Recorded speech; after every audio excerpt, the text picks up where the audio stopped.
일단 사건 내용부터 좀 설명을 해주시죠. 네, 지난해 7월입니다. 한 20대 남성이 아내의 뺨을 수차례 때리고 또 배를 발로 차서 재판에 넘겨집니다. 그런데 조사를 해보니까 폭행이 상습적이었습니다.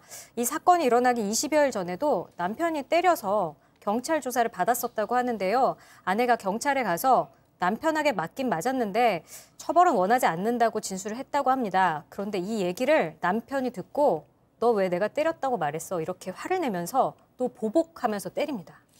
자, 들으신 것처럼 우리 신랑 처벌을 하지 말아주세요라고 했는데도 너 왜 신고했어? 해서 폭행을 했. 진짜 나쁜 인간입니다. 자, 그런데 이 남성 상습 폭행했습니다. 관련해서 체크포인트 짚어보죠.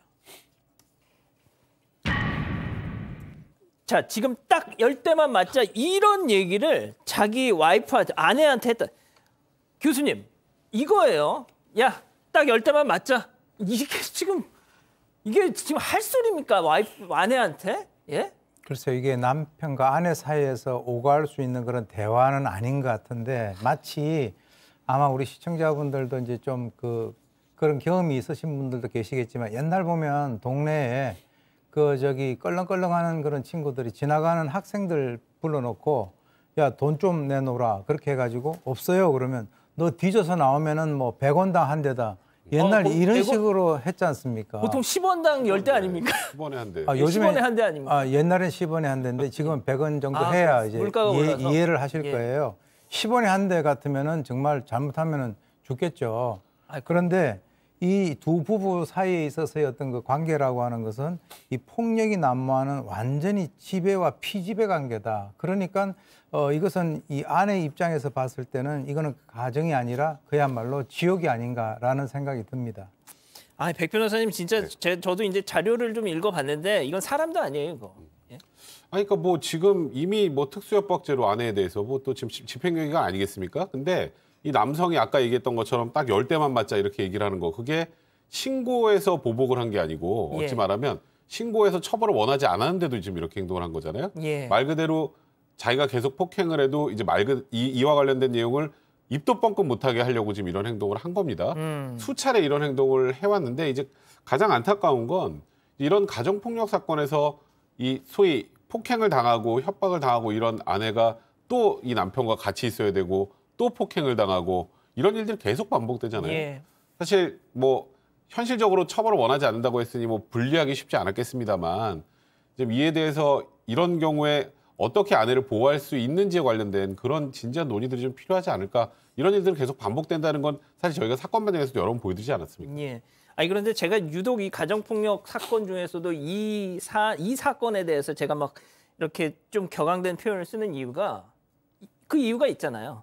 그렇죠. 이 아내가 지적장애가 있는 사람이었거든요. 2014년에 지적장애 3급을 받았었는데 이후 재판정 검사를 받지는 못해서 2018년에 취소가 되긴 했는데 어쨌거나 지적장애가 좀 있는 상태였습니다. 자, 양 변호사님.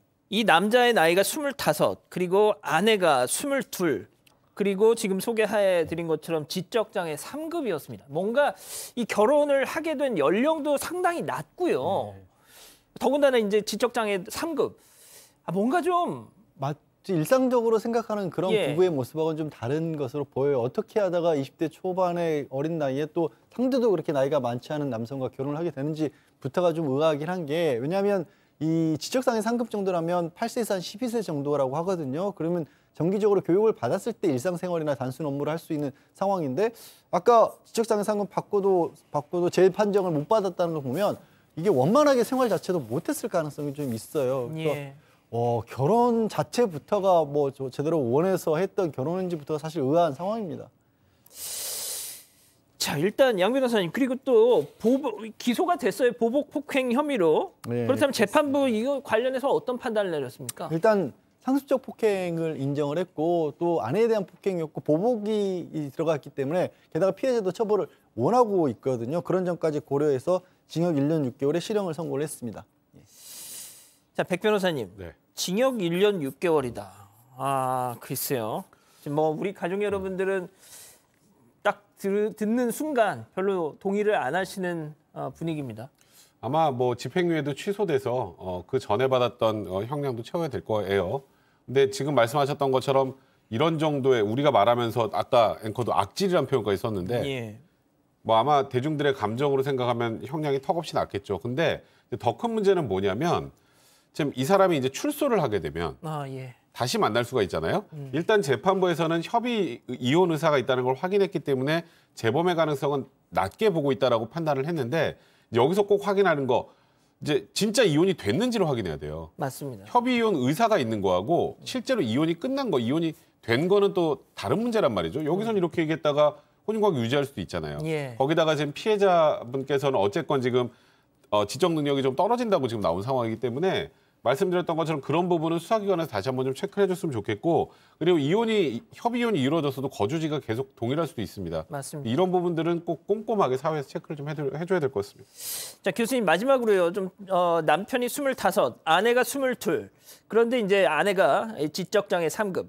보통 이런 사례라면 장애를 뭐 정말 극복하고 사랑해서 결혼한 그런 정말 아름다운 스토리여야 되는 것인데 이게 지금 이렇단 말이죠. 이거 어떻게 해석을 해야 됩니까? 이거 정말 뭐랄까 우리가 알지 못하는 그리고 이 판결문에서 나오지 않는 무언가가 있다는 느낌이 자꾸 들거든요. 제가 볼 때는 아마 이제 그 최초에 결혼을 하게 된 그런 그 과정을 우리가 정확히는 모르겠습니다만 아까 얘기하셨는데 그 과연 이 사람의 어떤 자유의지에 의해서 이렇게 결혼을 하게 된 것인지 그리고 이제 가정폭력의 특징이라는 게 그렇습니다. 한 번 사람을 갖다 때리기 시작을 하면 나중에는요 맞는 사람이 저는 그런 경우를 봤어요. 맞는 사람이 그날 맞지 않으면 잠을 못 자요. 왜냐하면 오늘 맞을 그 양을 갖다 안 맞았기 때문에 차라리 맞고 자는 것이 훨씬 더 편하다 이런 그 사례도 제가 봤는데요. 그러니까 때리는 사람이나 맞는 사람이나 너무나 일상화되어 있어가지고 이게 이제 이 여성이 견디지 못할 정도까지 가는 그런 상황인데요.